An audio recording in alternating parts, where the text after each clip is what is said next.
Hello dear students, welcome back to my channel. आज की video में हम मैरी शेले की एक नॉवल को पढ़ने वाले हैं जिसका नाम है फ्रैंकेनस्टीन। ये एक गॉथिक नॉवल है। गॉथिक नॉवल में हॉरर एलिमेंट्स होते हैं जैसे कि death, mystery, old castles, darkness, night, devils, demons, monsters etcetera.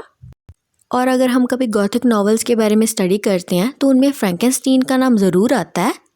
Lord Byron ने मैरी शेले को कहा था कि चलो एक कंपटीशन रखते हैं कि कौन बेस्ट हॉरर स्टोरी लिखेगा, और इस कंपटीशन में मैरी शेले के फ्यूचर हस्बैंड पीबी शेले भी थे। और फिर ऐसे ही मैरी शेले ने इस हॉरर स्टोरी को लिखा और फिर बाद में उनके हस्बैंड पीबी शेले ने उन्हें इस स्टोरी को एक नॉवल में कन्वर्ट करने के लिए एनकरेज किया एंड मोर ओवर उन्होंने इसके प्रेफेस को भी लिखा एंड फिर ऐसे इस नॉवल को 1818 में पब्लिश किया गया। इस नॉवल को एपिस्टलरी फॉर्म में लिखा गया है, यानी कि लेटर्स की फॉर्म में। तो इसकी स्टोरी ऐसी है कि एक पर्सन है कैप्टन रॉबर्ट वॉल्टन, वो कुछ क्रू मेंबर्स के साथ सी वॉयज पे है। वो लोग बहुत दूर जा रहे हैं नॉर्थ पोल की तरफ एंड वहाँ पर उन्हें एक बहुत बड़ी सी डार्क फिगर दिखती है एंड फिर कुछ टाइम बाद उन्हें एक बहुत ही पतला सा बर्फ़ में जमा हुआ एक पर्सन मिलता है। उसका नाम होता है विक्टर फ्रैंकेनस्टीन। उसे वो लोग रेस्क्यू करते हैं एंड फिर अपने साथ रखते हैं। फिर थोड़े टाइम में वो ठीक होने लगता है एंड ये सारी बातें रॉबर्ट वॉल्टन अपनी सिस्टर मार्गरेट को लेटर्स के थ्रू बता रहा है। वो दोनों एक दूसरे को लेटर्स लिखते रहते हैं। तो अब विक्टर थोड़ा सा ठीक हो जाता है एंड वो उन्हें कहता है कि मैं अपनी स्टोरी तुम्हें बताना चाहता हूँ कि मैं यहाँ पर कैसे आया। तो यहाँ पे नैरेटिव विक्टर का है एंड वो अपनी स्टोरी उन्हें सुनाना स्टार्ट कर देता है। उसका बर्थ इटली में हुआ था लेकिन वो रहते स्विट्ज़रलैंड में थे। वो एक वेल्दी एंड नोबल फैमिली से बिलोंग करता था। उसके 2 ब्रदर्स भी थे, अर्नेस्ट एंड विलियम। बचपन से ही उसे इस वर्ल्ड के बारे में और जानने की क्यूरियोसिटी थी एंड इसीलिए उसने एल्केमी की बहुत सारी थ्योरीज पढ़ी हैं। Alchemy means natural philosophy. And जैसे जैसे वो बड़ा होता गया उसे फिर और जानने की इच्छा होती गई। जब वो छोटा था तो उसके पेरेंट्स ने एक ऑर्फन गर्ल को अडॉप्ट किया था जिसका नाम था एलिजाबेथ। एंड इसके थोड़े इयर्स बाद एक दूसरी गर्ल को अडॉप्ट किया था जिसका नाम था जस्टीन। विक्टर के फादर का नाम था अल्फोंस फ्रैंकेनस्टीन एंड वो एक नोबल मैन थे। जब विक्टर बड़ा हो जाता है तो वो यूनिवर्सिटी ऑफ इंगोलस्टैड में जाता है जो कि जर्मनी में है। वहाँ पे वो केमिस्ट्री एंड अदर साइंसेस को पढ़ने में इतना ज़्यादा बिजी हो जाता है कि वो अपने घर को बिल्कुल भूल ही जाता है। एम वॉल्डमैन और एम क्रैम वहाँ पे 2 प्रोफेसर्स होते हैं जो कि उसे साइंस पढ़ने के लिए मोटिवेट करते हैं। उधर उसकी मदर की किसी डिसीज़ के कारण डेथ हो जाती है लेकिन वो तब भी घर पे नहीं जाता। वो अपनी रिसर्च में बहुत ज़्यादा बिजी है। वो नॉन लिविंग मैटर को जोड़कर एक ह्यूमनॉइड क्रिएट करना चाहता है।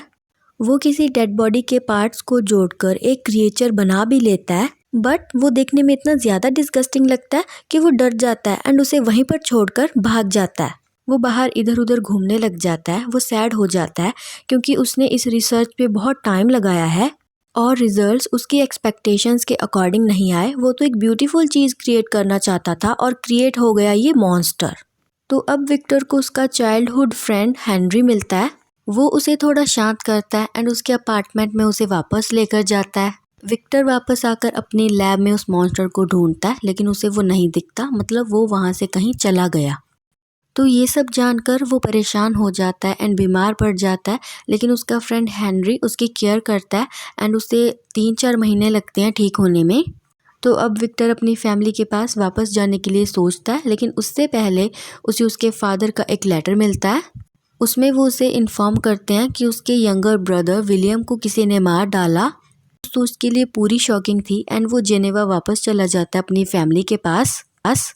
वो उस जगह पर भी जाकर आता है जहाँ पर विलियम का मर्डर हुआ था एंड उसे वहाँ पर वो मॉन्स्टर दिखता है। उसे देखकर तो विक्टर समझ ही जाता है कि विलियम को उस मॉन्स्टर ने ही मारा है एंड वो गिल्ट से भर जाता है कि कैसे उसने एक गलत चीज़ क्रिएट कर दी। लेकिन उसके मर्डर का सारा शक जस्टीन की तरफ जा रहा था जो कि उनकी अडॉप्टेड डॉटर थी। विलियम के पास अपनी मदर की एक पिक्चर होती थी एंड ये पिक्चर अब जस्टीन के पास से मिली थी। तो सबको यही लगता है कि उसने ही विलियम को मारा है। तो फिर कोर्ट में उसके अगेंस्ट ट्रायल चलाया जाता है एंड फिर अल्टीमेटली पनिशमेंट के तौर पर उसे हैंग कर दिया जाता है। हालांकि विक्टर को तो पता था कि रियल मर्डरर कौन है, लेकिन वो किसी को बता नहीं सकता था। विक्टर बहुत डिप्रेस्ड हो जाता है क्योंकि उसकी वजह से 2 इनोसेंट्स की जान चली गई। वो सोचता है कि उसके बनाए मॉन्स्टर के कारण ही ये सब हुआ है ऑल्दो उसके फादर को इस मॉन्स्टर के बारे में कुछ नहीं मालूम एंड वो विक्टर को सजेस्ट करती हैं कि वो अपने ग्रीफ से रिकवर करने के लिए वेकेशन पे चला जाए। तो अब वो दूर माउंटेन्स पे चला जाता है एंड वहाँ पर उसे वही मॉन्स्टर आकर मिलता है।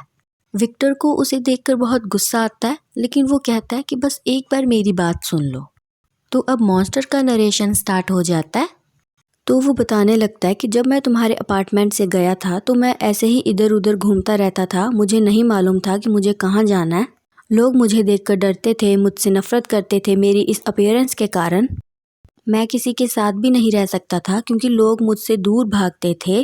फिर मैं कहीं दूर अपनी एक झोंपड़ी बनाकर रहने लगा था अकेला, और उसके नियर ही एक फैमिली भी रहती थी।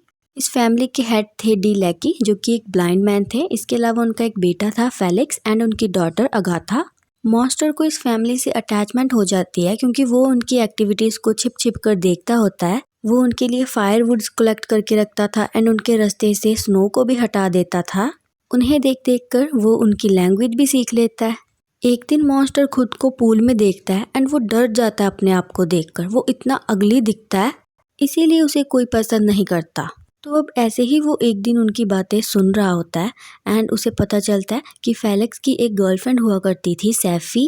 पहले ये एक वेल्दी फैमिली हुआ करती थी एंड ये लोग फ्रांस में रहते थे, लेकिन सैफी के फादर ने उन्हें चीट किया, जिसकी वजह से आज उनके पास कुछ भी नहीं बचा।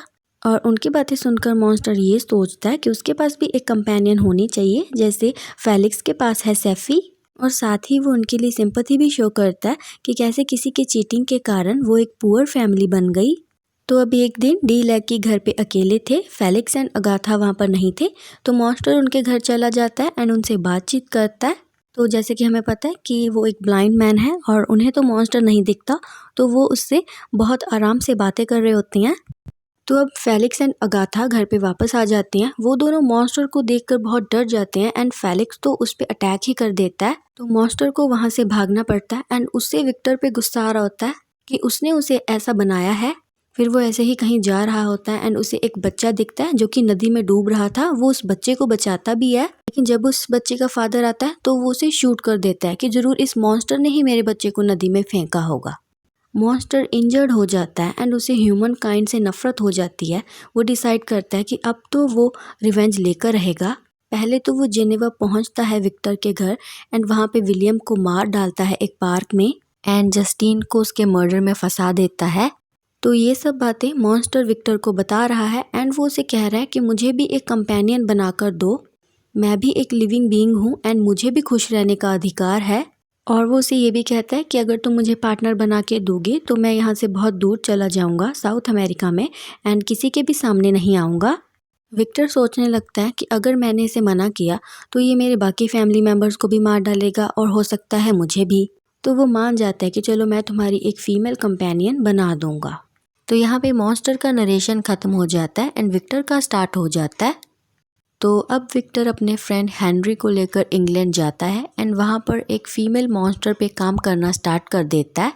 उसे क्रिएट करते हुए विक्टर के माइंड में बहुत सारे थॉट्स आते हैं कि अगर इस क्रिएचर ने मॉन्स्टर को पसंद ना किया तो, या फिर ये क्रिएचर पहले वाले मॉन्स्टर से भी डेंजरस निकला तो। और वो मॉन्स्टर विक्टर को इसे क्रिएट करते हुए भी देख रहा था विंडो से। उसे देखकर विक्टर पूरा फ्रस्ट्रेट हो जाता है एंड उस क्रिएचर पे काम करना वहीं पर छोड़ देता है।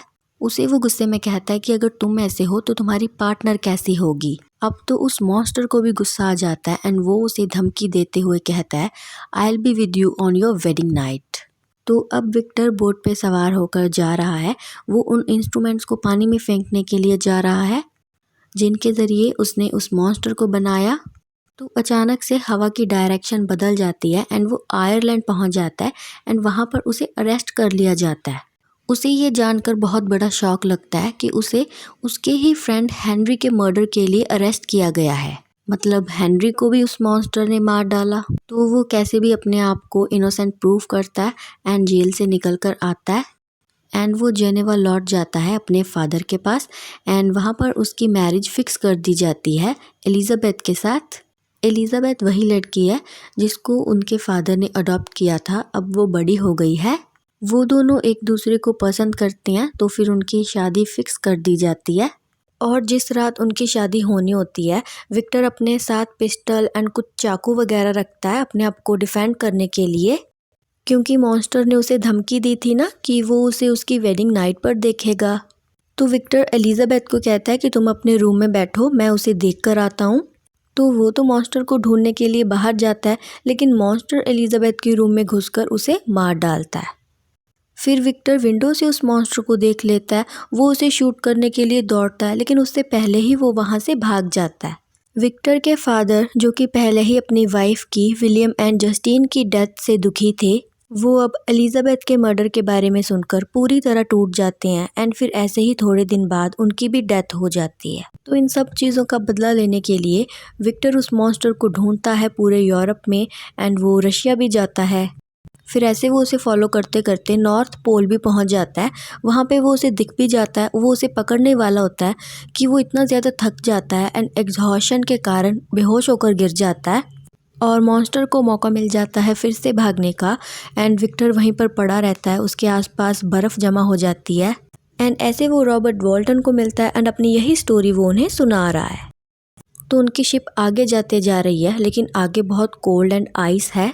उनमें से कुछ क्रू मेंबर्स तो ये डिसाइड करते हैं कि हमें लौट जाना चाहिए, लेकिन विक्टर वल्नरेबल स्टेट में होने के बावजूद भी उन्हें स्पीच देता है कि उन्हें अपनी ये एक्सपीडिशन कंटिन्यू रखनी चाहिए। तो वॉल्टन फाइनली ये डिसाइड करता है कि वो लोग वापस चले जाएंगे, लेकिन विक्टर ये कहता है कि मैं नहीं जाऊंगा, मैं उस मॉन्स्टर को मार कर रहूँगा। हालांकि वो इस कंडीशन में नहीं है कि वो उठ भी सके एंड ऐसे ही थोड़े टाइम बाद विक्टर की भी डेथ हो जाती है। मरने से पहले वो वॉल्टन को कहता है, seek happiness in tranquillity, avoid ambition. मतलब हमें इतना एम्बिशियस बनने की ज़रूरत नहीं है कि हमें नेचर की लिमिट्स को पार करना पड़े। विक्टर ने भी इन लिमिट्स को क्रॉस किया था एक मॉन्स्टर को क्रिएट करके एंड रॉबर्ट वॉल्टन भी कर रहा है नॉर्थ पोल जाकर। हमें नेचुरल लॉज को नहीं तोड़ना चाहिए एंड जो चीज़ हम इसके अंडर रहकर कर सकते हैं वही करनी चाहिए। अगर हम इन्हें तोड़ने की कोशिश करेंगे तो हमारी भी हालत वही होगी जो विक्टर की हुई। अब वो लोग लौटने की तैयारी कर रहे होते हैं एंड वॉल्टन को विक्टर की बॉडी के पास वो मॉन्स्टर दिखता है एंड वो वॉल्टन को कहता है कि ये सब करना मेरी मजबूरी थी, मैं करना नहीं चाहता था। एंड वो रिग्रेट भी फील करता है एंड कहता है कि मैं अपने आप को मार डालूंगा। वॉल्टन को वो वहाँ से जाते हुए दिखता है एंड उसके बाद वो कभी लौट कर नहीं आया। और यहाँ पर ये नावल ख़त्म हो जाती है। इसका एक सबटाइटल भी है, फ्रैंकेनस्टीन और द मॉडर्न प्रोमीथियस।